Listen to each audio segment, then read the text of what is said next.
குளத்தை எப்படி குறிஞ்சிக்குழி அங்கன்வாடி கட்டினீங்க? குளத்துக்குள்ள கட்டுறதுக்கு அனுமதி உண்டுமா?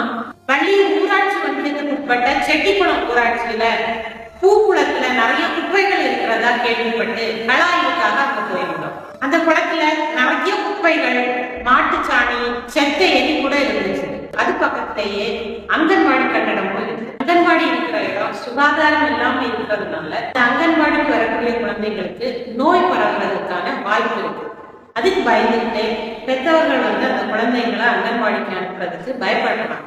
20 குழந்தைகள் வந்துட்டு இருந்த அங்கன்வாடிக்கு நாங்க கலாய்வுக்கு போயிருந்தப்போ 4 குழந்தைகள் மட்டும்தான் வந்துருந்துச்சு. இது போதாதுங்க, 5 மீட்டர் தொலைவில் உறிஞ்சிக்குழி ஒன்று வச்சிருக்காங்க.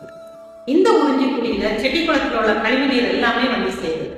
இப்போ என்னாச்சு, குளத்துல உள்ள தண்ணி சாக்கடை தண்ணியா மாறி போச்சு. அங்கன்வாடி உறிஞ்சிக்குழி பக்கத்துல இருக்கிறது ஆச்சரியமா தான் இருக்கு. அங்கன்வாடி கட்டினதுக்கு அப்புறம் இந்த உறிஞ்சிக்குழி கட்டினாங்களா இல்ல இந்த உறிஞ்சிக்குழி கட்டினதுக்கு அப்புறம் அங்கன்வாடி கட்டினாங்களாங்கிறது தெரியல. குளத்துக்குள்ள அங்கன்வாடி கட்டிடம் இருக்கிறதுனால கட்டிட சுவர்கள்ல நீர் கசிவு ஏற்பட்டுருக்கு. நீர் கசிவு கட்டிடத்தினுடைய உறுதித்தன்மையை கேள்விக்குறியாக்கி இருக்கு. அங்கன்வாடி கட்டிடத்தை வேறு இடத்துக்கு மாற்றி தர சொல்லி வட்டார வளர்ச்சி அலுவலகத்திட்ட மனு கொடுத்திருக்கு. எங்க கோரிக்கையை ஏற்று இந்த அரசு உடனடியாக நடவடிக்கை எடுக்குமா?